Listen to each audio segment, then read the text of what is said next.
there is a core team. There might be like a management team as well that is paid full time to kind of coordinate things. But then there's a lot of contributors that step in and out of the project to contribute their expertise, or to just even not expertise. They just spend some time doing some menial task, and then they go and do the same thing somewhere else, and they don't care about the project at all. I don't see a conflict between these 2 points of view. The difference is that instead of employing 5,000 people, now maybe you're employing a core of 15 people, and you still leverage 5,000 other people that are not part of your organization.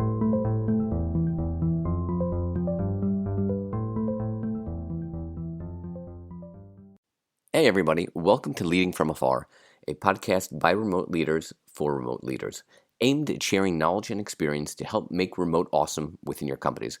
I'm Scott Markovitz. I was the first hire at Envision and helped build the foundations of the company, from marketing, sales, product, operations, and pretty much everything between. I've also mentored and consulted with hundreds of early stage startups, including a bunch of remote ones. Each episode, we'll speak about hot topics, trends, and the future of remote work. We'll also interview some super smart leaders at all levels of remote teams and introduce you to new tools that can help you succeed as a remote leader. Hey, thanks for tuning into today's show. I'm your host, Scott Markovitz, and I'm excited to be joined by Dror Poleg, who's someone that I've been following for the past year since an earlier episode we did about the future of offices. So I've been reading quite a bit of his posts and insights about the future of offices, the future of work, and the future of crypto. In today's show, we dig into 2 specific points of his from a recent post about a crypto future of work, focusing on whether work will become really like a freelance model and whether the idea of colleagues and a team will die off, connecting what we're seeing with how blockchain and Web3 is being built and how it relates to the future of work. So if you're interested in the future of work, in the future of crypto, and the future of the web, this episode is right up your alley. Hey, Dror, how are you doing? Good, Scott. Good to be here with you. It's an absolute pleasure. I came across you about a year ago. I was doing an episode with David Cairns, who works in commercial real estate, and we were talking about the future of offices around the future of work and hybrid and things like that. And he said, I have to check you out. As someone who's writing some interesting things on the future of the office space and where we're going to work. That's obviously not the topic today, but I appreciate you joining. And usually I think like the best way that we do dive in is really maybe just tell everybody a little bit more about yourself and some of the great things that you're working on. Sure. So first, a shout out to Dave Cairns, and nice of him to mention me. And, he's been writing a lot about the future of work and real estate, etc. over the past year. And so nice to see. Who am I? That's a complicated question. So I spent 2 decades as a private equity real estate executive and a tech executive. The private equity real estate side was mostly in China. So working for 10 years there with investment/development company, buying land in China, deploying institutional capital from Europe, from Israel into Chinese real estate. And really being among literally a handful of foreigners who are really developers in China, who buy land, develop it themselves, lease it, market it, finance it. Most foreigners that were involved in real estate in China usually just buy a local company or invest in a local developer or partner. So did that for 10 years, built about more than 20,000 apartments, a few shopping malls, a few office buildings over there, and kind of the whole life cycle. So from buying the land to stabilizing a commercial asset and then selling a piece of it or all of it to a large institutional investor like a pension fund or private equity fund or real estate investment trust. I arrived into that world from the world of online media. So I started my career kind of both online and offline, but like dealing with parties and music and kind of outdoor events. I started building websites for them, promoting them online, and then started building websites and designing and programming things for other people. This is like high school time. So like 25, 26 years ago. And I got to China as a partner in a creative digital agency. And somehow a lot of my clients were real estate related. So either developers or hotels or retailers. And I kind of got sucked into that world, spent 10 years doing almost only real estate, and then tried to escape back out, founded a startup that built a location-based social network. So a bit of like a Twitter that only shows you people within walking distance and tweets within walking distance. What was the name of it? It was called Space initially. Then it was called Others with a Z, others.com. And that was 2014, 2015. Launched the app. Obviously, you haven't heard of it, so it didn't do terribly well, but it did well enough that Apple featured it as like the best new app of, Q4 2015 or something back then. So we had a lot of downloads, like a few tens of thousands, and that kind of brought me to the US. So I left the real estate kind of China stuff. Yeah. And the startup didn't go too well, but it did attract to me all sorts of people who were interested in like that idea of like a location-based social network of kind of like online, offline interaction. And a lot of those people were, once again, real estate people that I was trying to escape from because they said, oh, this app is cool. Can I bring it to my co-working space or to my university campus or to my, basketball stadium or whatever it is where there's people and you want to create some kind of interaction between them and allow them to socialize in a way that is not possible if you're just fully offline. And as I explored that idea, I realized that there's a lot else happening at the intersection of the physical world and the digital world, and that I kind of know a lot about it already, particularly because of my experience in China and building shopping malls there and kind of dealing with like a very unique online shopping and mobile shopping environment from day one. And I saw that a lot of that stuff is pretty new outside of China. And of course, it's evolving differently as well. And I just started researching that kind of like, okay, what does this digitization of the physical world mean for real estate, but more broadly than real estate, what does it mean for institutional investors? So for people that have a lot of money in physical assets and that make all sorts of assumptions about the nature of those assets and the type of cash flow that they generate and the type of safety that they provide, and how is technology going to now destabilize all of that and change a lot of these assumptions? And it got to a point where I wrote a whole book about it called Rethinking Real Estate. And for a few years now, before COVID, I was talking about the fact, the way people work is going to change. Their living decisions are going to change. Obviously, the way they shop is changing already and everyone's aware of it, but maybe they're not fully aware of how intense it's going to be. And then COVID hit and, these ideas just became more important. So in general, these days, I'm kind of focused on, I'm kind of an independent researcher and writer, focused on the future of work, the future of money, and the future of cities, or like the built world more broadly. So I do a lot of speaking about it. I teach in various universities as a guest. I advise some of the largest, both financial and other companies in the world, mostly just coming in and talking to them and scaring them and then going back home to my basement. And I teach a couple of courses online, one focused on the future of real estate and one focused on crypto. So, that's the short introduction. Amazing. We'll definitely include those two items in the show notes. And when can you come back here to Israel to teach those things? I've been here for 6 years. Since I've been here, I've been working remotely for 10 years. I helped build one of the biggest remote companies. I've been pounding on the remote door here in Israel for 6 years. It's absolutely desperately needed here because there's just a finite number of people in this country. There's not enough people to take all the jobs. And I keep hammering it. It's like, you need this. You desperately need this. But there's this hesitation on letting people have that freedom and flexibility to work from home. Or like the push now, I don't know if you've probably seen that the government here is trying to, for the fifth, sixth, however number time, get people to move up to the north of Israel. And I've been pushing this to Twitter previous to Prime Minister Netanyahu and now Bennett. I said, if you want to make this happen, why have all the other ones failed? Because at the end of the day, everybody had to go from up north or down south to Tel Aviv because that's where the jobs were. Until you support remote work as a standard, it's going to fail because nobody wants to commute an hour and a half, 2 hours just to be getting to work for Tel Aviv. So please bring that home. I'm trying my best here. Yeah. There's a few specific issues with Israel. I mean, one, I'm really not an expert on the Israeli labor market. I've never actually really worked in Israel as a grown-up. I went to the army and then I went traveling and I'm still traveling as far as I'm concerned until I figure out what I want to do when I grow up. But there's a few different issues with Israel, I think. One is that most of the kind of tech-forward Israeli companies are focused on the world to begin with, and they usually employ people in all sorts of places or relocate people already anyway. So the Israel office is in many ways a satellite or one among several offices. And so they're already distributed, but then the satellite itself, they like it to be kind of quite dense and intense. Yep. Second, I think when you look at like really remote first companies, they're very process oriented, like, to work asynchronously. You need a lot of paperwork, you need a lot of processes, you need a lot of procedures.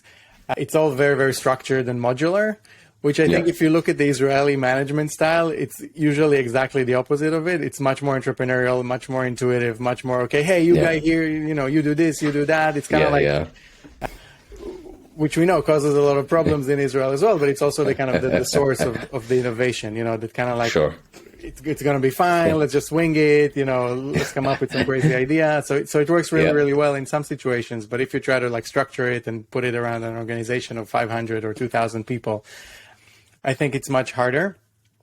3, I think Israel itself might be too small for people to really kind of feel enough pain to drive them towards like full remote work. So what I mean is, a company or like an employee in whatever, Miami that gets a job offer in New York or in San Francisco really has to decide, do I move there or do I stay here and give up that job? And then the company has to decide, if we want that person, do we have to like allow him to be fully remote or not? In Israel, like you said, someone's in the north or in the south, it's like, okay, it's like an hour and a half, 2 hours. It's like, it's kind of like, okay, either party will just choose to suffer a little bit extra and kind of do it. I feel like there's not enough of that critical mass of like clear, like, okay, are you far away or are you nearby? And fourth, like you said, Israel is really, it only has one city, essentially. So it's not like if it had 5 cities, you could kind of say, okay, if I'm in Tel Aviv and now I want to access talent in these 2 or 3 other huge pools, like, San Francisco companies are now saying, okay, there's like Seattle, there's New York, there's Miami, there's like the Boston area. Do we expand our pool to candidates from there? That's like a huge jump immediately. If you're in Tel Aviv and you say, okay, I'm going to hire people from anywhere in Israel, the incremental kind of change is like, okay, I'm going to get maybe 5% more talent or 15%. It's not like 5x. So it's kind of less dramatic. And if you're looking at changing your whole organization and the way you work for this kind of benefit, it usually doesn't seem as exciting. But that said, I'm sure that, we will see more flexibility, if not like fully remote, but allowing people to like, spend more time with their kids, go pick up stuff, because we know that Israel life is complicated already. And we'll also actually see more concentration, that polarization of the market, where the areas that are walkable, that do have a lot of talent, that allow a certain type of lifestyle, are just going to become extremely more expensive, even though they're already very expensive today. And a lot of people will choose to either participate in that or like to move out completely. Like you cannot be just like kind of living in Tel Aviv or even like some, Herzliya or Netanya or Rishon now, like they're just becoming very expensive as well. You just have to decide, okay, do I want to pay to participate in this, which means I'm going to have a high paying job and work really hard, or do I want to choose a completely different kind of balance of trade-offs? Makes sense. But certainly not the topic for today. I think really the topic came for me from one of your past posts on, I think it was topic crypto, the future of work. And a lot of things were like, yes, totally like gets it. But there were 2 points in there that I wanted to focus the episode on today that made me think, and was it not as much as I debated or I don't believe in it, versus maybe it's a longer future versus more shorter term future. And just wanted to kind of dive into those 2 kind of points in there and kind of pull those out. And the first one was, I think, really basing compensation on contribution. So kind of taking the idea from open source and blockchain, where probably most contributions to an open source project or a blockchain are done by a few people versus a wider audience. Maybe to start off, maybe share a little bit more about that specific point over there. How do you exactly see the future of working where it's based and compensation or things like that are based on contribution itself? All right. So to explain this, we need a little bit of background. So I'll just use an example that everyone's familiar with. Let's take the music industry. Every time a song is played on the radio, someone makes a tally of, okay, that song was played. At the end of the year, they kind of do the accounting and they said, okay, Taylor Swift, whatever song was played 1,000 times. Now Taylor has to get $1 per play. The producer has to get something else. The owner of the master recordings has to get this. The bass player gets that. The composer gets something. Someone who wrote another little sample that they used gets another thing. And then all sorts of people who contributed to that sample get all sorts of other stuff. They mix it all together. There's accountants, there's lawyers, there's a whole system and global organizations that organize it. And then they pay out the royalties to Taylor Swift and to all related parties for their contribution. Now that's a creative work where every person who contributed to it gets compensated somehow based on like a pre-agreed system. Now this system is super expensive to maintain, and even as expensive as it is, it doesn't work perfectly, and people are fighting about it and still arguing, and they're not sure what happens where. One of the interesting things about crypto is that it allows us to significantly lower the transaction cost of using similar arrangements for stuff that is much less important or much smaller than the music industry. So you can kind of say, okay, let's look at an open source project on GitHub, for example. So you open a piece of code, you see, okay, there's 5,000 people that contributed to this project. Let's say the Android operating system, the open source version. About 5,000 people contributed to it.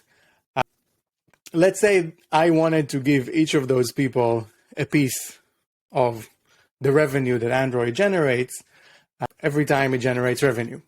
Now, of course, to keep track of that would be super complicated today, and I'm not going to hire lawyers just to kind of give some guy in Haifa $5 because he contributed one line of code, because it would be too expensive for me to even pay him and do that than the actual payment that it incurs. But assuming that I can now automate this completely with smart contracts and with online payments and say, okay, I'm just defining that based on the percentage, and I'm simplifying this based on, how much percentage of the code base you contributed, you're just going to get something automatically every time someone buys this piece of software or every time someone downloads it. And the process of doing it, the enforcement mechanism, is now almost free. It almost doesn't cost me anything.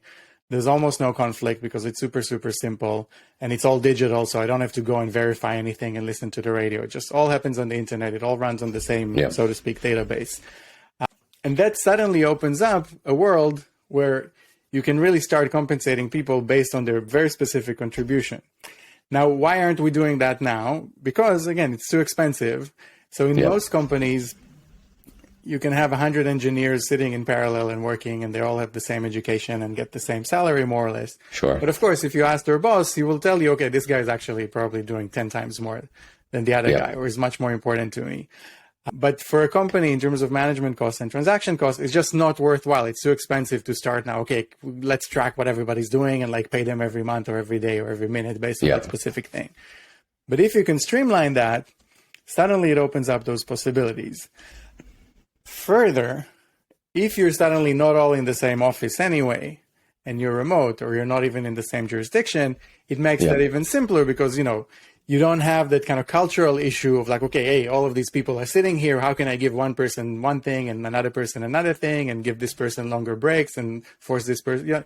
Now you don't have all those kind of like physical or kind of visual cues that kind of trigger people or make them feel like, something unjust or unfair is happening. And you can just say, okay, you're wherever you are. This was your contribution today or this month. This is how much you're getting paid. And you're somewhere else. This is what you did, and this is how much you're getting paid. So I'll stop here.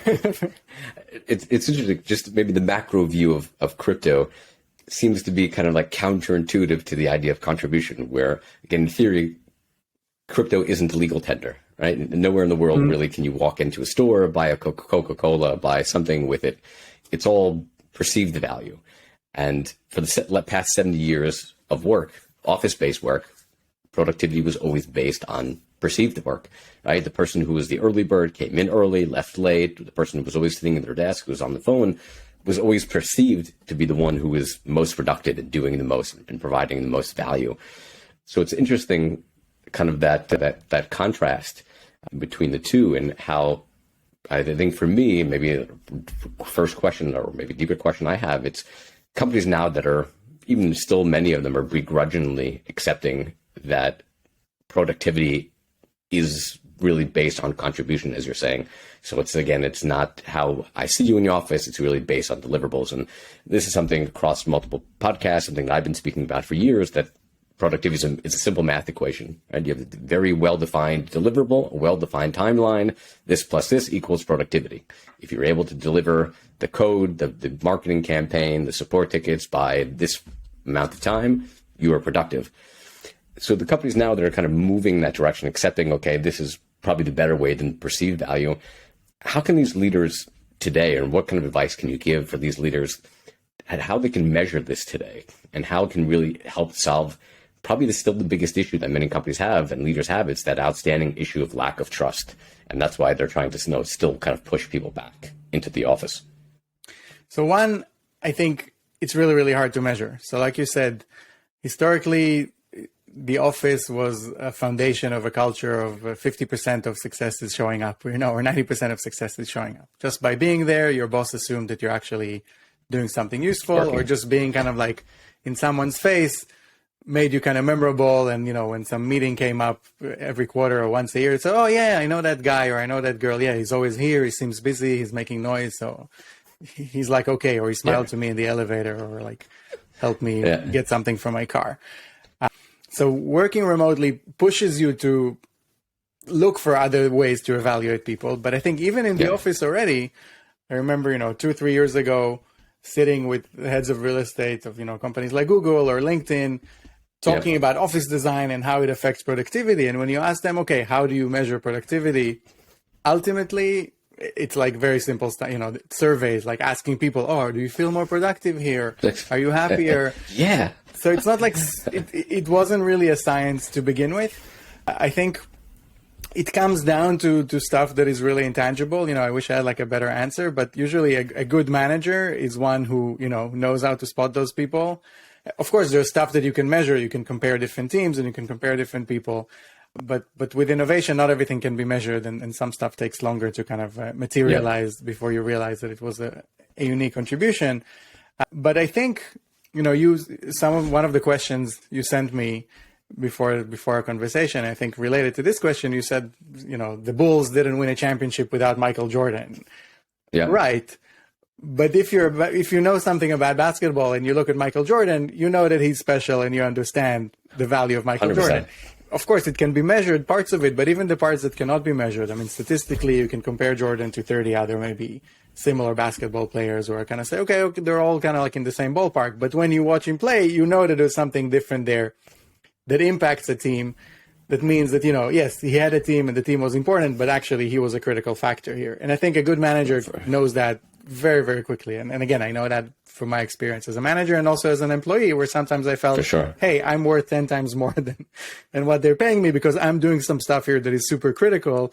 And even if it's like once or twice a year, these are the things that change the game, And you see that already in the compensation structures of the large tech companies, Google and Facebook and others.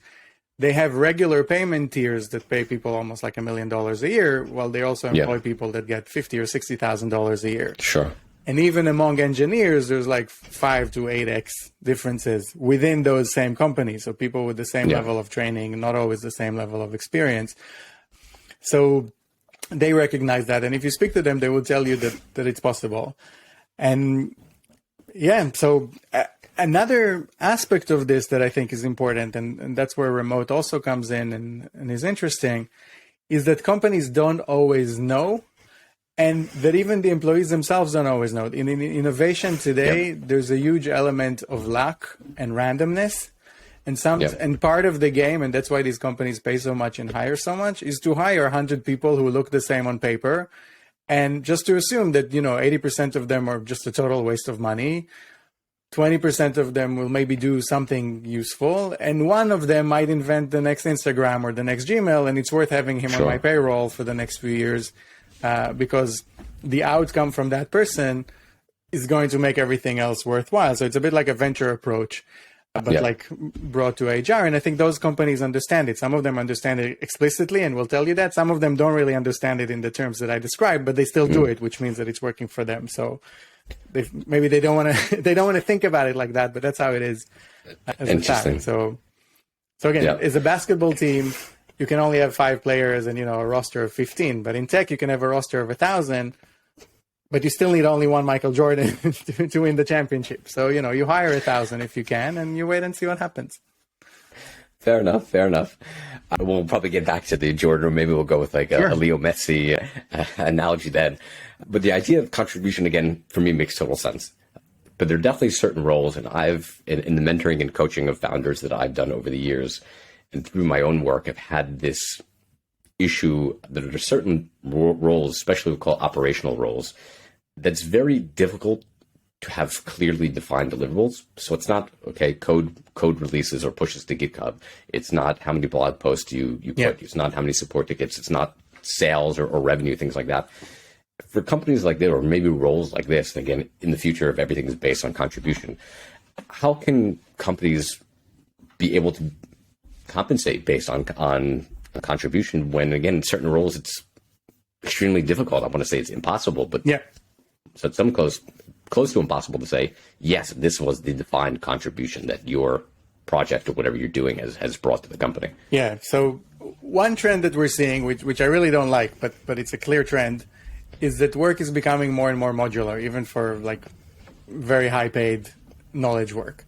And it's most apparent actually here in the US in the field of medicine. So, when you go to a hospital now, every separate question that you ask the doctor almost is like typed into a computer and is priced differently, and is, gets like advice or like input from another person somewhere or sent to a lab somewhere. And when you see it itemized, it's really like you spend 10 minutes with a doctor, you have like 15 different items on the bill, and they're increasingly trying to optimize it. So, okay, you're sitting with a technician to look at like an ultrasound of a baby, and then there's another person sitting somewhere else completely because it's cheaper for them to do that, and they join you for 5 minutes, and then they send some sample somewhere else for 2 minutes, and then some other special expert will look at that somewhere else.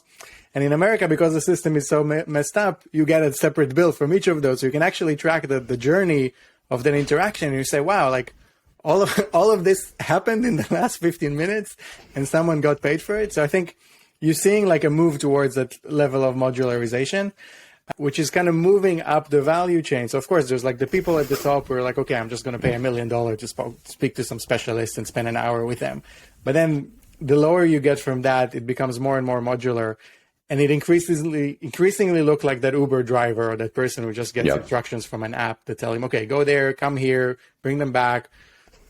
This is how long it took you. This is how many stars they gave you. This is how much this action is worth at this point in time based on overall demand compared to overall supply in this location. Thank you very much. Here's your money. See you later. So we're seeing that type of system happening. And then I think bigger picture on the same question, it ties into the fact that I think a lot of those discussions about productivity and the future of work, they always kind of, we think about innovation as kind of the main goal. But actually, most people on Earth, even in tech, even inside the most advanced tech companies, they're not reinventing the wheel every day. Most of them are just doing routine stuff, customer success, sales, accounting, legal, even a lot of the programming, even in a team, a super, super amazing team of the 5 best programmers in the company, usually 4 of them during that specific action are just kind of following along and kind of just doing stuff that was assigned to them most of the time. So most people are not reinventing the wheel all the time. So on the one hand, it's increasingly easy to kind of define their specific tasks.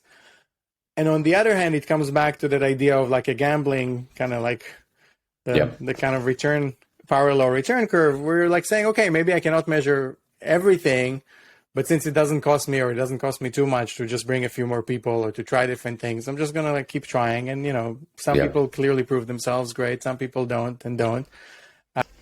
To the point of just having people that maybe, can ride the system for years and just get paid and it's fine. And we have, like in the Silicon Valley the series, they always show that, that people are like, they just put them somewhere in some corner and pay them for a few years and nobody even remembers that they're there. And it looks like waste from the company's perspective, but also maybe that's the most efficient way to allocate those resources. Again, it's a bit like looking at a venture portfolio of the most successful venture capital firm in the world and say, and the media often does that, oh, look at that company, they're losing money and, they're idiots. Like, who could have invested in that? But the investor looks at it, doesn't care. He says, hey, I invested in 100 things. My total return, like I have an IRR of like 30% or something. Good for me. I don't care. Like, I'm not offended by like having some failures. That's part of the game. Yeah. So same approach to HR. Interesting. So I think that leads me probably into the next question. I had this conversation with a founder who's been remote for quite a while, and this episode's coming out next week, on the idea of, I think contribution is we'll call it version 2 or maybe version 3 of remote work. That's like the next iteration is to shift again from physical time or time based into contribution. But beyond that, I think maybe potentially the best option is, I think, things that you've hinted at. It's compensation not based on contribution, but actual impact. And can that possibly work really for all roles, and what can impact really come into play? Because you have an example of a sales team, right? You have one salesperson that makes one sale for $1 million. And on the other side, you have another salesperson that maybe made 10 or 20 sales for maybe 200K. So the one sale is obviously far more impactful than the 10 or 20 sales. So contribution versus impact. But potentially on the other side, maybe as an engineering or a product team, one engineer or product manager could be launching small features or UI updates or UX workflow updates once a month, and very small kind of features that have a huge impact, versus another engineer or product manager once every quarter is trying to build like the next big feature, which maybe happens to flop.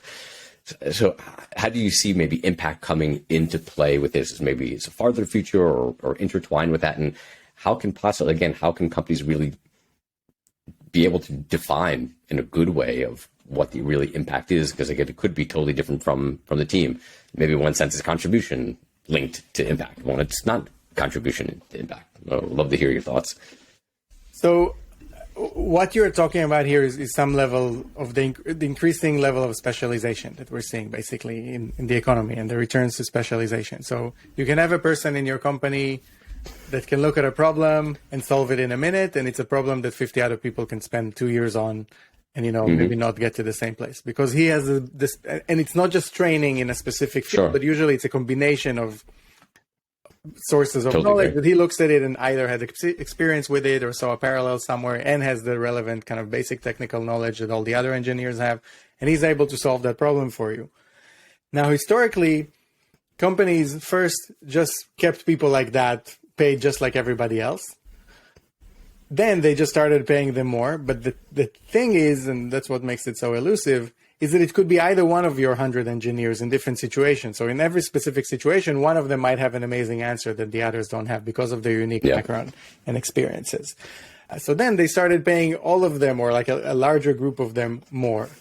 But what we're starting to see now, and that change is driven from the supply side, so from the employees themselves, is that some of the most specialized employees basically leave and say, hey, instead of me being paid $1 million at Google, I can sit at home, advise maybe 4 or 5 companies, get 50,000 a day just when I come in and solve a very specific problem, maybe do that 10 times a year and make $500,000 or make less, but have a completely different lifestyle, or maybe try to build it into a bigger business and make, $10 million a year just as a consultant. So I think we're starting to see more and more of that. And here again, remote work and having access to a bigger pool of talent means that now you can find that super, super specialized person who's an expert on the specific problem that you have wherever they are in the world.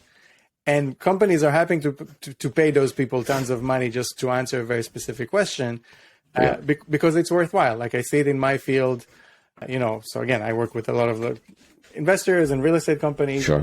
So they would invite me and pay me a lot of money just to sit with them for 30 minutes because I would give them a shortcut that no one else in their organization can give them. No one else in their organization even supposed to give them.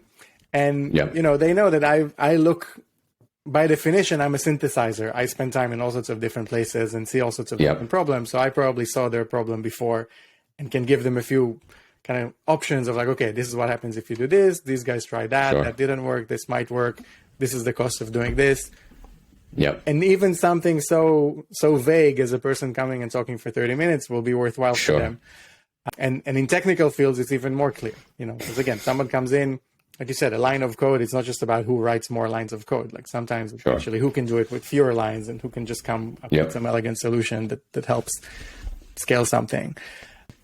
So I see it mostly happening from the talent side of just people stepping out of organizations or organizations kind of allowing those people to have some kind of informal relationship or like not fully exclusive relationship with them, because it's both cheaper to maintain them that way.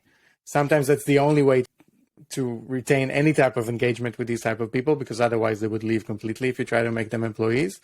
And most importantly, by allowing them to like fly around, you actually enjoy that, you benefit from that cross-pollination as an organization. You're saying, okay, this person is not just locked here in an office talking to these same 50 people every day, but he's doing all sorts of things. He's seeing stuff in other markets, seeing the same problem in different scenarios with companies trying to service different types of customers. And he's actually valuable to me because of that. So, yeah. Interesting. That you perfectly lined me up, so I appreciate it. To the pivot of the second point that we had in the article about no colleagues. This past week on Monday, I published the latest episode with someone who was discussing asynchronous hiring, which seems to be kind of very small right now, but a growing potential trend to hire people that you never speak with. I think async has some fantastic opportunities really to unlock quality of life and productivity and things like that.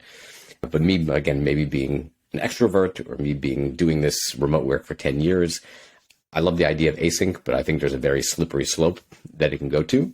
And kind of the pull out that point of Michael Jordan or Leo Messi, it's never in history again has a team. When Jordan went to the Wizards or Messi plays with Argentina, has the team won with one individual person. So yes, they may have a much bigger impact. They be far more valuable than other people on the team, but the team is itself, the organization, never won a trophy. So in the future, if it's all based kind of on this idea of you have a specialty that you can do and you kind of drop in for a 30-minute conversation here, a 30-minute conversation there, if there's an entire organization that's really built around this of just contributors who you move away from the mentality of a team, how can a company made of 100% of contributors actually be successful in the future of work? So one, I gave an extreme example in the article, but I think the comparison is, how things used to be. Like, so I'm not like saying, okay, no one's going to have any colleagues. You're going to work with people. All of the people you work with are, you'll never know who they are or whatever. Yeah. But I think there's room between those two options. There's a broad spectrum, and I think we're moving in one direction. So, I mean, if you look at some open source projects, they already work like that. So again, even something like Wikipedia, which everyone is familiar with, to be a top 5% contributor in Wikipedia, you probably have to edit 5 articles or something. And, the busiest editors are doing 2.5 million articles or something like that. So there is a core team.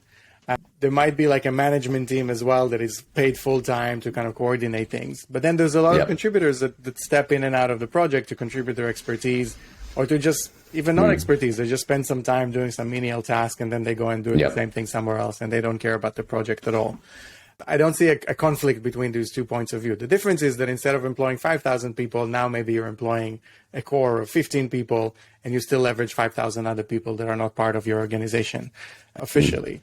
A crypto example from this space is like, let's say, a company like Uniswap, which is a crypto exchange, which is a bit like a stock trading kind of brokerage that you would have in another world.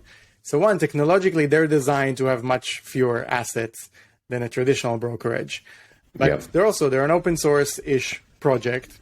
So the code base is fully available, and some people actually already copied it and tried to build companies that compete with Uniswap, and some actually succeeded, and they're competing with them now. But the core team, I don't know how many they have today, but let's say last year they had about 13 or 15 people, and they can handle billions of transactions every day because there's all sorts of other people who contribute to their project. They can get compensated with tokens by contributing, or just they get compensated just by feeling like, okay, I'm contributing something useful, I'm learning, and then I'm going to go and build something else. I'm just part of a team. And actually to them, there is definitely a human element there as well. They're excited about the idea and the ethos, and Sure. they're excited about meeting the people who founded the company and who work for the core team. Yeah. And some of them might be hired to join the core team at some point. Some of them might not, and some of them might not want to at all. They're like, hey, I'm just contributing something here. I'm enjoying it, and Sure. I have other benefits that I draw from it. So to me, what's interesting is what's now possible. So again, a lot of these options 10 years ago, 20 years ago, were just not possible at all. If you wanted to Sure. interact with someone and work with them, they had to be with you in the same company legally and physically in the same office, because otherwise it was just too complicated to coordinate the communication of the work. And it was too costly to coordinate all those payments and legal arrangements of like, okay, now we hire you for 2 hours and then we pay you for this. And we say, but now these things are so easy to do. So they blur basically those boundaries. And I think we'll see some extreme examples of that. And we'll see some companies that don't change at all, but mostly we'll just see in between that, there's just much more room. The way everyone works is going to change somewhat. And we're seeing that with remote work as well. So, even the companies that are not going remote at all are much more remote and flexible today than they were 3 years ago. And most companies are much, much more. And some of them still think it's temporary or that they're going back to somewhere else in a year or two. But we'll see about that. They may be going someplace that's probably out of business, but I love the clarification, because again, when I first saw the no contributors, I'm like, okay, I'm not going to possibly work. But I think I could definitely agree with the idea of you have your core team who's building kind of the heart of the product, and then when you need some kind of expertise, people pop in and pop out. And before hearing the clarification, I had this thought of, what about the concept of team and camaraderie? And especially in an early stage company, people come in, you're all together doing a shared mission. In theory, to help people get to the moon. You had a team come together with a shared mission to get to the moon. So in this idea, if you have people kind of drop in, drop out, is there still the necessity for companies to still make the effort around team building and employee engagement and things like this in that future of work? I think definitely, and if anything, it now has to be a more deliberate thing. So, I mean, one of the assumptions that people have, over the last, let's say, 50 years, 60 years, we saw the decline of all sorts of other cultural institutions, whether it is the church, even just the neighborhood itself, and like interacting with your neighbors.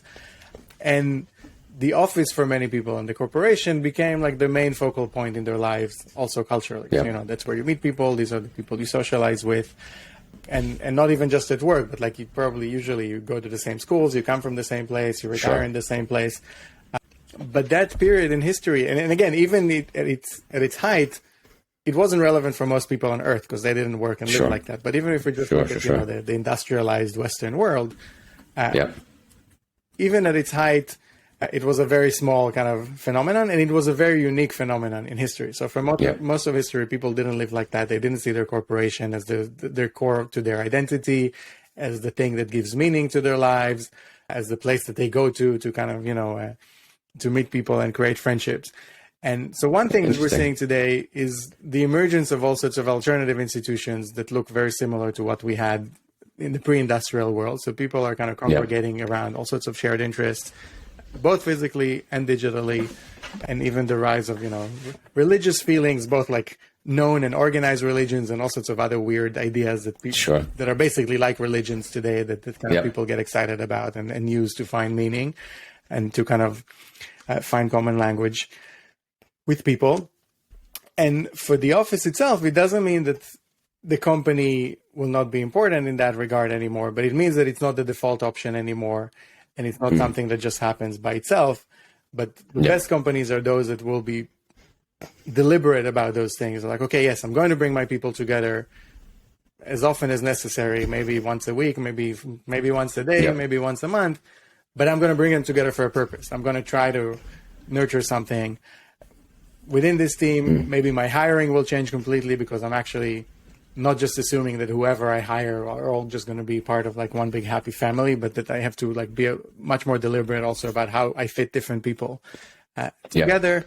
And strangely enough, that might make organizations actually less diverse in many ways, so more like like we're seeing in the rest of the world outside of the corporate world, more people sticking to people who are similar to them, and similar doesn't mean necessarily racially or sexual preference. It could be intellectually, ideologically, whatever it is that they have in common, and say, okay, we're just going to work with people like us, and then we're going to be a real family because actually we do have something real in common. We're not just like 500 people that get like an email from HR that say, oh, we're all one big happy family and we care for each other, and all of us know that it's not true and it's bullshit.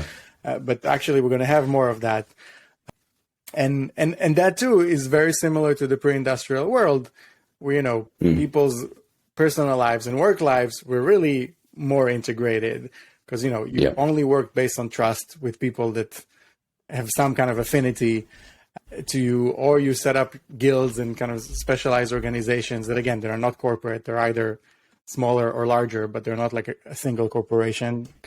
And so I think the medieval world, or like the early modern pre-industrial world, has a lot of lessons to us in terms of the structure of work, and also how people choose to live and the kind of boundaries between a home and an office. It's super interesting. It's something that I've been thinking a lot about. I've spoken about it in a past episode, another one that's coming in 2 weeks, with that idea of the future of work and for people who are not working from a central headquarters. And it could be fully remote, it could be working from flex spaces, co-working spaces, coffee shops, what have you.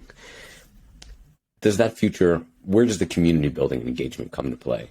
Do companies still say, okay, this is something that we still need to do, even though our people could be spread out all over the place, totally remote, working in all kinds of flex spaces?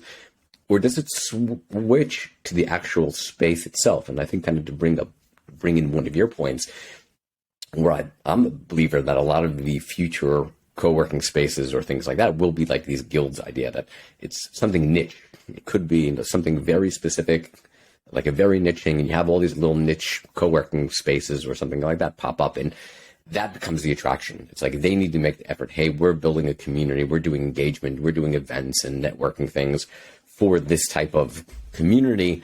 So does that, like that team building, it's interesting. I mean, I've been thinking about this a lot. Who owns that? Is the team, even will a company be happy for that? If saying, hey, now the responsibility is within the actual space itself. We're kind of stepping back from community building and engagement because we know people all over the place and people are now more engaged in their own communities.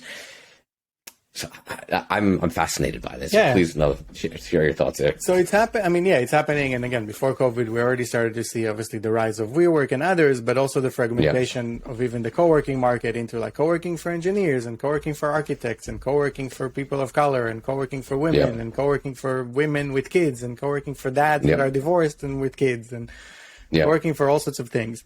And we're going to see more of that. In terms of how companies approach it, I don't think there's a single answer here. I think we're going to see a lot of experimentation, and what works for one company is not going to work for another. And there's probably will kind of converge towards 2 or 3 kind of main options, but it's not yet clear what they are. We're seeing that more broadly in the world of work, where some companies kind of double down on like, okay, we're going to have very explicit values and political opinions and cultural views. And, everyone that works here needs to we expect them to be in line with us. And on the other hand, you have these companies, let's say like Coinbase, that say, listen, I don't care about your politics. I don't care about your cultural views. I encourage you not to talk about it here. I don't want people to argue about stuff. We're a company. That's our role in the world. And make money and take your money and make your life choices. And, we encourage you and support you, and you're free to do so. And they're going to attract different types of people. And I think they're both valid and legitimate. So it really depends. And also for different teams, I mean, even within those tech companies, I think the engineers tend to have certain worldviews, and the marketing and design people tend to have others. And so the companies will just have to find ways to to accommodate those things. So we started you asked the GitHub question about going volunteering and posting stuff, and then I kind of lost you there somewhere. Yeah. So the idea of those options, it's the company community is really more virtual, plus the opportunities to meet up in real life, with a heavy focus on each individual being engaged and involved in their own community. That being most of their community engagement is within their local community, but sharing that content with the rest of the team to kind of build those relationships and build that community with shared interests and things like that. I thought it was an actual kind of fascinating idea. I don't know if you have any thoughts around that. Yeah, I think that's one of those experiments that I mentioned before. I don't know if it will work for everyone or will appeal to. I think some people will be excited about it, some people will not. And here I have my own biases, just of my own tendencies. I just like to work alone in general, and I'm not excited about doing stuff as a group. And I think I tend to fall on the work itself should be meaningful enough and exciting enough that I don't have to generate all sorts of other things for people to kind of feel like they're doing something useful in the world. And you can see this as okay, this is like hyper-capitalism, companies only need to make money, but it also means you should let people work on stuff that is actually meaningful and that they feel comfortable with and that they're proud of, rather than let them produce whatever crap it is you're producing and then try to make them feel good about themselves by going and doing something else. And that's not criticism on GitHub itself. They're actually a cool company and they're building useful tools for humanity. But just in general, I think the higher echelons of talent, I think, are not the type of people who will be excited by these type of things. They want to work on problems that are meaningful to them and that they're excited about solving. So that kind of stuff is more it's relevant for the organization as a whole, but probably not to your top talent. Interesting. Yeah, it makes perfect sense. But Michael Jordan, if we'll go back to him, he wasn't excited about, let's go to Florida and have a fun with the team, and let's win a championship. That's interesting, because yes, it may be that specific percentage of talent.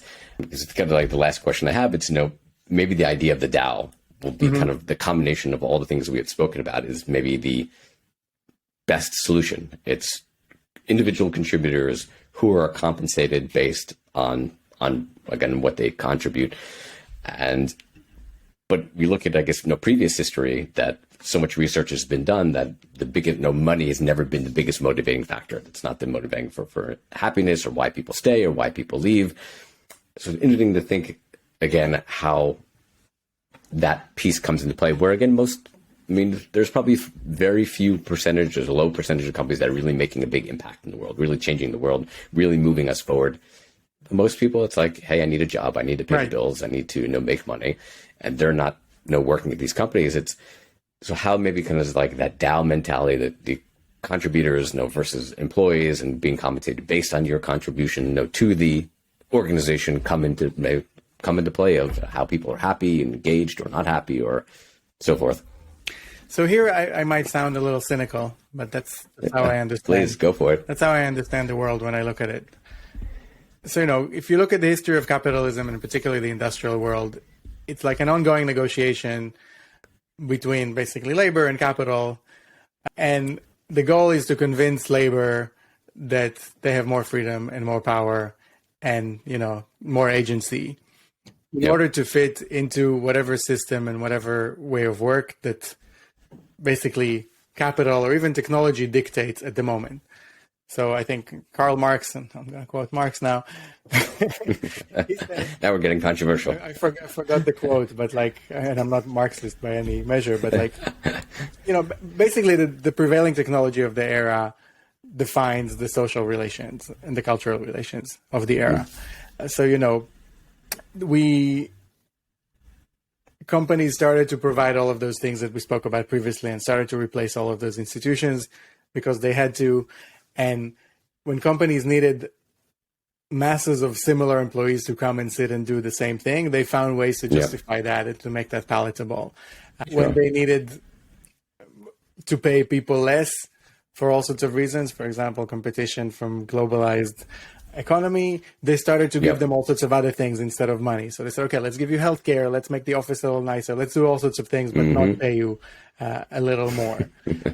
When they needed more flexibility to deal with a dynamic environment, they said, okay, let's, start it with gig workers saying, okay, we're going to give you the freedom to work any way you like. And again, I'm cynical, but I'm also not fully cynical because that freedom is really freedom. Someone who works 100%. For Uber, he gets freedom. And there's trade-offs. And these are the trade-offs that we find in our times. So I think the next step from there was, okay, let's do that for more employees, give them that flexibility, give them the ability to work remotely, which means that the relationship between capital and between the corporation and the employee is changing. So the employee gets less security, more volatility, but they get more freedom. They get more control over their own time, which some of them will use well and some of them will not. Sure. And I see DAOs and these kind of co-ownership models as a clear kind of step in that evolution. So they're not really a way of like a break of saying, okay, now finally the employees have power and they're going to break out. They're basically saying, listen, I wish we could employ all of you, but we can't. So let's come up with some model that is attractive enough so people will keep contributing. And some of you will end up making a lot of money. Some of you will end up not making a lot of money. But maybe all of you will be happy enough to at least come and participate. So it goes back to that idea of a lottery that we discussed before, of like, okay, if I said before, Google was paying 1,000 engineers and just assuming that one of them is actually going to be useful. But of course, that's not a very economic way to do it, to pay 1,000 people. But Google can do it because they already have a lot of money and they're in a business where these outcomes are kind of like almost guaranteed. So they know that they'll be able to pay for it. But if I'm starting a company today and I'm saying, hey, I want to get 1,000 people and that one of them maybe will be amazing and come up with this idea, but I don't have $1 billion to pay each of them like $500K now for the next few years. So now there's an emerging economic model that says, okay, we can attract thousands of people to this project and we're going to convince them to willingly participate in this lottery without you giving them even a base fee. And we're also still going to enable them to win the lottery if they do, but then everyone else will not win. And also they'll be happy because they'll be like, oh, I participated in a DAO and, you know, I contributed something, I got something back. And those people from their side, they're not necessarily oppressed either because maybe they participate in 10 other lotteries in parallel and, you know, they participate in other projects or do something else or have another part-time job. So they're kind of happy as well, at least to the extent possible. Like they understand, okay, we now live in an economy where all sorts of things that used to be normal are just not existent anymore. So maybe I would want to have a job in the same profession, in the same company for 40 years and then retire with dignity and put my kids through school. Maybe, but that's not possible for most people. So what is possible is to just play these multiple lotteries, participate in various projects. Some of them take off, some of them don't. Do some other stuff that maybe generates some stable income, but maybe not the level of income that you want. And constantly invest in yourself and learn and improve and try to catch up with whatever's happening. And maybe that's the best chance we have. I mean, from my perspective, you know, that's why I decided to be a teacher online, because I think people need to learn all the time. And I agree. Also, as a teacher, I can just teach different things all the time and kind of run and kind of try to be ahead of the curve and be useful in my own way and also make a living. So, yeah. I love it. So how can people find you, get a hold of you, find out what you're working on? What's the best way to do so? So my crypto course is the easiest one to remember. That's Hype Free Crypto, hypefreecrypto.com. I'm on Twitter at Dror Poleg, DRORPOLEG. Also on my website, the newsletter, drorpoleg.com. And yeah, that's where you find me. Amazing. Dror, thank you so much for the time today. It was an excellent and fantastic conversation. Been looking forward to this for a long time since, again, coming your way last year about talking about the future of offices and obviously so much more. So I appreciate the time. Thank you, Scott. Thanks again, everybody, for tuning into today's episode of Leading from Afar.